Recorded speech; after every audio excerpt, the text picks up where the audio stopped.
السلام علیکم خواتین و حضرات. یہ اطمینان، سکون، پرسکون رہنا، مطمئن رہنا، یہ ساری باتیں تو بہت اچھی ہیں کہنے کو، لیکن کبھی آپ نے لوگوں میں بھی دیکھی ہے؟ کبھی آپ نے لوگوں کو ایسے دیکھا ہے کہ وہ بڑے مطمئن رہتے ہیں، بڑے پرسکون رہتے ہیں، بڑے اطمینان میں رہتے ہیں؟ اور انتہائی دلچسپ بات میں آپ کو بتاتا چلوں کہ اس بات کا تعین کبھی بھی اس وقت نہیں کیا جا سکتا جب ساری سچویشن نارمل ہو، سب صحیح چل رہا ہو، سب فٹ فاٹ چل رہا ہو، زبردست چل رہا ہو، اور آپ کسی کے بارے میں کہہ دیں کہ یہ بڑا مطمئن اور پرسکون شخص ہے. کبھی بھی آپ نے کسی کو دیکھ لو کہ کتنا مطمئن ہے، کتنا پرسکون ہے، تو اس کو مشکل ترین لمحات میں دیکھ لیجیے کہ اس وقت کیا کرتا ہے، اس کی کیا آسان خطا ہوتے ہیں، کتنا اپنے آپ کو سنبھال کے رکھ لیتا ہے. جب ہم زندگی میں ایسے لوگوں کو دیکھتے ہیں جو انتہائی پرسکون اور مطمئن ہوتے ہیں تو ہم بہت زیادہ انسپائر بھی ہوتے ہیں، اور ہونا بھی چاہیے، اور لاشعوری طور پر یا شعوری طور پر ہم ایسے لوگوں کو فالو بھی کرتے ہیں، اور یقیناً فالو بھی کرنا چاہیے، کیونکہ یہ زندگی کی بہت بڑی عطا ہے، بہت بڑی نعمت ہے کہ آپ اپنے آپ کو ہر وقت مطمئن رکھے، ہر وقت اطمینان سکون میں رکھے. جلد بازی سے اپنے آپ کو بچائیے کہ آپ یہ نہ کہتے رہیں کہ جلدی کرو جلدی کرو. ہر وقت آپ ایسے ہو جیسے کوئی مسافر گھوڑے پہ سوار، آپ کی مثال ایسی نہ ہو. آپ نے غور کیا ہوگا جب گھروں میں کوئی فوتگی ہو جاتی ہے خدا نخواستہ، تو کچھ لوگ اپنے اوسان خطا کر دیتے ہیں. ان میں سے میں بھی ہو سکتا ہوں، آپ بھی ہو سکتے ہیں، اور بھی بہت سارے لوگ ہو سکتے ہیں. اور انہی لوگوں میں سے کچھ لوگ ایسے ہوتے ہیں جو اپنے آپ کو مطمئن، اپنے آپ کو پرسکون رکھتے ہیں اس سچویشن کے اندر، اس سچویشن کو، اس حالت کو ایکسیپٹ کر دیتے ہیں، اور اس کے بعد اس کے لوازمات کو، یعنی جو ضروری چیزیں، اس کی طرف اپنے سٹیپس بڑھا دیتے ہیں، اپنے قدم آگے کی طرف چل دیتے ہیں، اپنے اوسان کو خطا نہیں ہونے دیتے. اور اس کے علاوہ ایک انتہائی اہم بات جو آپ کے غور کرنے کی ہے، سوچنے کی ہے، وہ یہ کہ جب ایک گھر میں کوئی فوت ہو جاتا ہے خدا نخواستہ، تو اس گھر کے اندر بہت سارے افراد ہوتے ہیں. ان میں سے ایک بندہ ڈپریشن میں چلا جاتا ہے، باقی وہاں سے نکل آتے ہیں. ایونٹ تو ایک جیسا تھا، واقعہ سب کے لیے ایک جیسا ہوا، رشتوں میں بھی لوگ سب ایک جیسے ہوتے ہیں. مثال کے طور پر اگر کسی کا خدا نخواستہ اللہ نہ کرے کسی کا والد صاحب دنیا سے چلا جائے، کسی کا بیٹا چلا جائے، کسی کی بیوی چلی جائے، یا کسی کا ہسبینڈ چلا جائے، خدا نخواستہ، یہ زندگی کی حقیقتیں ہیں، اس سے کبھی بھی آن کے نہیں چرائی جا سکتی، اور نہ کبھی ہم ان کے بارے میں کہہ سکتے ہیں کہ مجھے موت نہیں آئے گی. یہ ساری ایکسپیرینس چیزیں ہیں، ہم زندگی میں کرتے رہتے ہیں.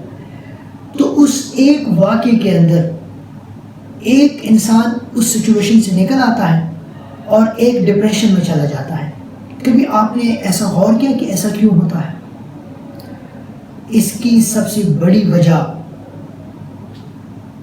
کہ وہ بندہ جو اس سچویشن میں سچویشن کی وجہ سے، ایونٹ کی وجہ سے ڈپریشن میں چلا گیا، اس نے اس ایونٹ کو، اس واقعے کو ریئیکٹ کیا، اور جو بالکل ٹھیک ٹھاک سلامت نکل گیا اس نے رسپونڈ کیا.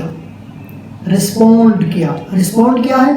اس نے قبول کیا کہ یہ زندگی اور موت یہ انسانوں کے ساتھ جڑی ہوئی چیزیں ہیں. آپ اگر زندہ ہیں تو آپ کو موت بھی آ سکتی ہے، اور ضرور آئے گی. ہم سب جتنے بھی اس کائنات کے اندر زیرو چیزیں ہیں، جس کے اندر روح ہے، ان سب کو ایک دن ضرور موت آنی ہے. تو اس نے اس کو ایکسیپٹ کیا کہ ٹھیک ہے، بہت بڑا نقصان ہو گیا، لیکن اس بات میں بھی تو کوئی شک نہیں ہے کہ ہم سب نے اس دنیا سے ایک دن چلے جانا ہے. وہ اس سچویشن سے باہر نکل گیا. اور اس کے برعکس بالکل دوسرا شخص جو ڈپریشن میں چلا گیا، انزائٹی میں چلا گیا، اپنے آپ کو فرسٹریٹڈ بنایا، پریشان ہونا شروع ہو گیا، زندگی کی دلچسپیوں میں، زندگی کے باقی امور میں دلچسپی لینا چھوڑ دی اس نے.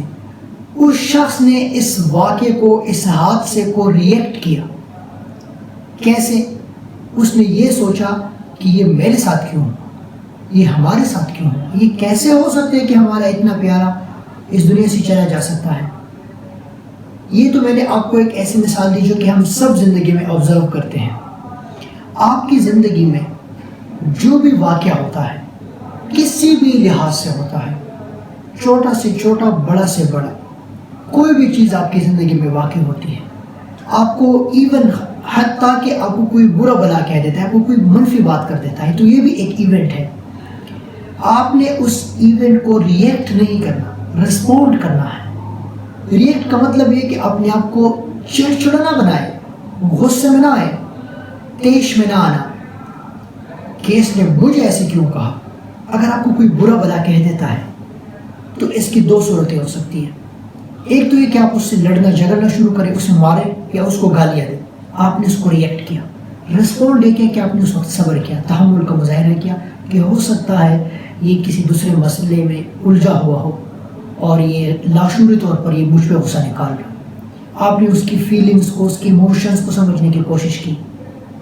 آپ نے سوچا کہ چلو یہ اللہ کا بندہ ہے، اس کو معاف کر دیتا ہوں، اللہ مجھے بھی معاف کر دے گا. آپ نے اس سچویشن کو رسپونڈ کیا، ریئیکٹ نہیں کیا. اسی طرح اگر خدا نخواستہ آپ کا بچہ ایگزام میں فیل ہوتا ہے تو آپ اپنے بچوں کو زیادہ مت کوسے، زیادہ مت اس کو تکلیف دے کہ وہ خودکشی کی طرف چلا جائے، وہ اپنے آپ کو فرسٹریٹڈ بنائے، ڈپریشن میں مبتلا کرے. اگر آپ ایسا کرتے تو آپ ریئیکٹ کرتے ہیں. ریئیکٹ ہمیشہ نقصان دیتا ہے. آپ رسپونڈ کریں، بچے کو تسلی دیں کہ یہ زندگی کا حصہ ہے. کامیابی اور ناکامی یہ انسانوں کے ساتھ جڑی ہوتی ہے، کوئی بات نہیں.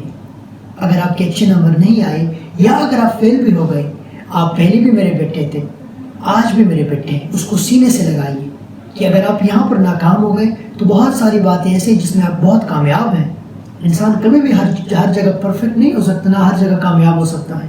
کچھ جگہوں پہ وہ کامیاب ہوتے ہیں، کچھ جگہوں پہ وہ ناکام ہوتا ہے. تو اپنے بچے کو گلے لگائیے، یقین کریں.